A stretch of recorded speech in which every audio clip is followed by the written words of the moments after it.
Advanced Financial Modeling, Topic 1, Estimating Asset Risk and Returns, and an Introduction to Creating User-Defined Functions using VBA. If you're looking for resources for Topic 1, I recommend the Benninga textbook, Financial Modeling, the 4th edition, or any later ones. And here's just a bunch of chapters that deal with some basic calculations and using Excel. So if you're looking for some help, this is definitely a great resource to have, but not required for this course.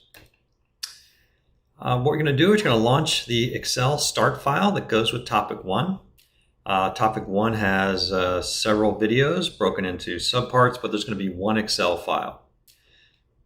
All right, so here's the setup for Topic 1.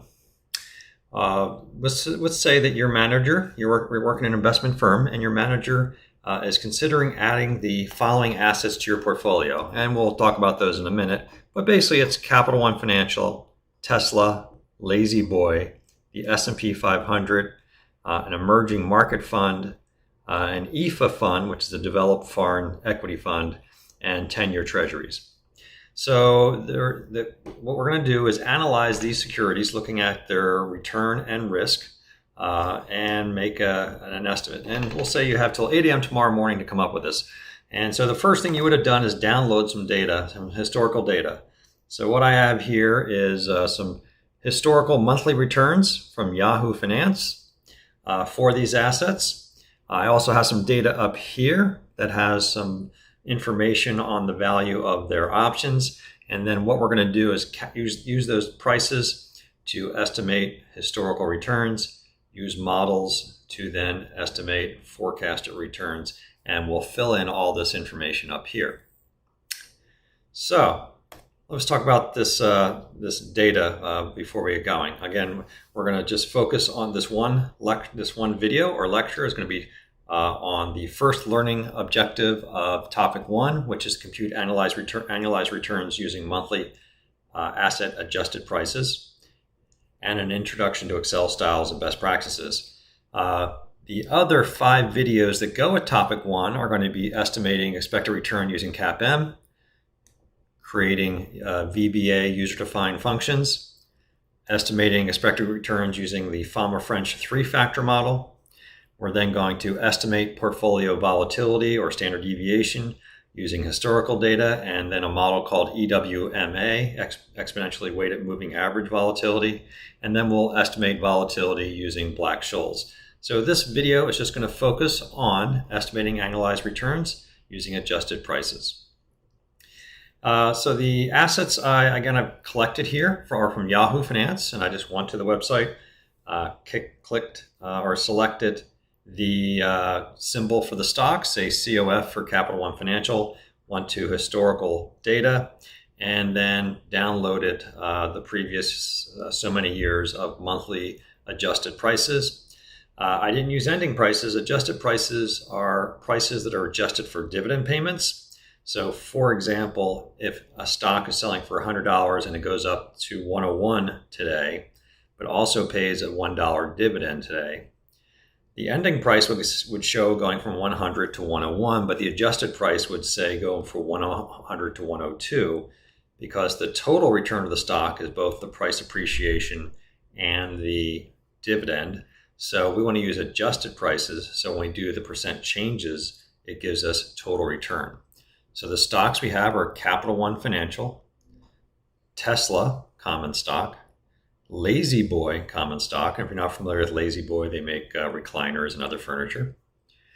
I also have an EFA, which is an ETF that tracks the EAFE index, which is the Europe, Australia, Far East stocks. So you can think of this as the developed world stock index, excluding North America. So there's no US and Canada in the EAFE index.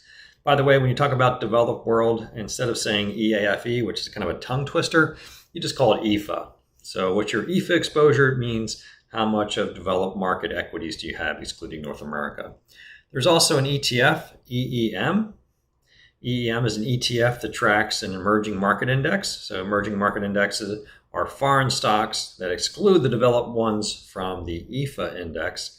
So you can think of these as India and China and Brazil and others. But no one says the emerging market. They just say EMA. And lastly, we have a 10-year Treasury bond. All right, some best practices in Excel since we're first diving into a spreadsheet.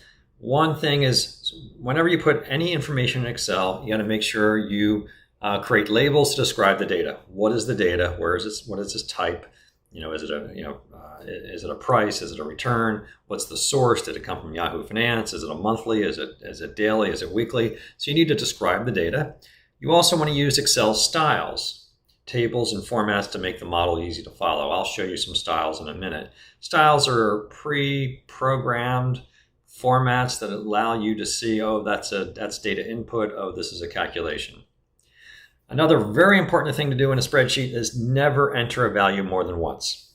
In other words, if somewhere in your spreadsheet you enter the 10-year Treasury yield, everywhere else in that workbook you refer to that cell. Never type it in again. Also, never combine formulas with numbers. If you had a formula like capital asset pricing model, CAPM, which is the risk-free rate plus beta times the market risk premium, you don't type in the risk-free rate, say 0.05 plus beta times market. You would just refer to other cells. So keep your formulas and any formula, make sure it's all formulas or all values, never a combination of the two. And for all models, you want to separate inputs or assumptions from model calculations. So I'm going to show you a spreadsheet that I calculated, and here's some styles I'm going to show you in a minute. Here's the spreadsheet. So this is the start file. This is the topic 1 start file. And you can see it's a pretty big workbook. So we call the entire file a workbook. And then you can see it has multiple worksheets. There's a worksheet called topic 1. There's a worksheet called norm dist, worksheet called market returns and MRP, and a worksheet called FF3F. So we're going to start off in topic 1. And the first thing you'll notice, there's some colors here. And the first color you're going to notice that stands out is this color here. I don't know what to call this. You can call it pumpkin.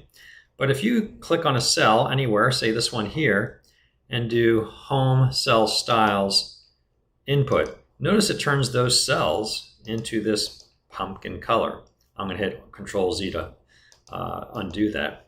So anytime in a spreadsheet you will ever see me create, and I suggest you do the same, when you input data, give it a style of input. And you can see there's other styles. I generally only use 3 styles: input, calculation, and output. So input is when I enter numbers. Calculation is when I'm usually doing intermediate calculations, calculating a return or percent change. Output tends to be when I try to create something, kind of an ultimate result of the spreadsheet. And then sometimes I will highlight a cell using some yellow to really point that out sometimes. So that's about it as far as cell styles. Notice, again, all these are inputs here. You can see right here are calculations. Right here are output. Okay, so the first thing we're going to do is try to manipulate these prices that I've given you. And what we're going to turn them into is monthly returns for all the assets. And then we're going to turn those monthly returns into annualized returns. So let's go to the spreadsheet. I'm going to enlarge this section down here in topic 1. And again, you can see these are monthly prices. You can see November 2024, and that goes down to April of 2014. So we got 10 years of monthly prices about. And so what I'm going to do is I'm going to first turn those monthly prices into returns. So I'm going to take the Capital One Financial, and I'm sorry, that's January 2024. I might have said November. January 24. So what was the return in January of 2024? It's going to be equal to, open bracket, the price in January minus the price in December divided by the price in December. I'm going to copy that, or I'm sorry, paste that down or enter. I'm going to copy this down to the bottom. So now I have prices. Let's take a look at the bottom here. Notice I had to stop it I didn't come down to this last cell because if you have, say, 60 prices, you can only have 59 returns. And then what I can do is I can come back up here. I'll select this entire row. I'm sorry, this entire column. Oops. Let me slow down a minute. I'm going to select this entire, I'm going to copy this down again.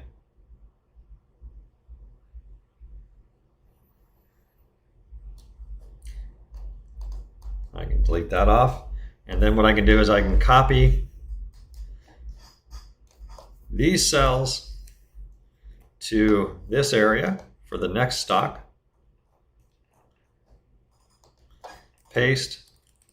I can paste all these at once, but I'll paste each one of them. So now I have monthly returns for Capital One Financial, Tesla, Lazy Boy, the S&P 500, EMA, EFA. And notice there's a little bit different cell formula for the 10-year. If you go to Yahoo Finance and you ask for the 10-year Treasury bond yield for January of 2024, you get a number of 3.97. That is not a monthly return. That's the annualized yield on the bonds in January. So all I did here is I took that monthly return and I just divided by, the annual return I divided by 12. So now these are monthly returns of the 10-year Treasury in this column. So they're different than this formula, so I made sure I highlighted it so I wouldn't make the mistake of copying this formula over. All right, so now I have monthly returns for my assets. What I want to do now is turn those into annualized returns by taking a simple average. So I'm going to come up here to the top of the spreadsheet. 10-year historical annual average return, I'm going to say equals average. I'm going to click on the first Capital One return. I'm going to hit Control-Shift down, which will take me to the bottom of the series, close the bracket, and there is my average monthly return for Capital One over that 10-year period. However, this isn't a monthly return. On average, there are 252 trading days in a year in stock markets, so I'm going to multiply that number by 252. I'm sorry, these are monthly data points, so I'm going to multiply times 12. But I'm glad I said that, because if I had daily returns, I would have multiplied the average daily return by 252 days, which is roughly trading days in a year. But since these are monthly prices, I can just multiply times 12. So there we go. There's my Capital One Financial, Tesla, Lazy Boy, S&P 500, EMA, and EFA. Okay, so there we got it. We have our returns. You can see over this 10-year period, the S&P 500 had a 12% annualized return. Capital One had about the same. Tesla way outperformed, 44% return per year on average. Lazy Boy underperformed the S&P a little bit by about 1%. And you can say EMA and EFA, you will say the last 10 years have not been very good for foreign stocks. So there we go. We have our data here. Our returns are between, say, 44.06% and EMA is the lowest of 3.05. So that is topic one. Topic two is going to talk about how to use a model to estimate future returns, because this is just looking back over the last 10 years using historical returns. But unfortunately, historical returns are not reliable predictors of future returns.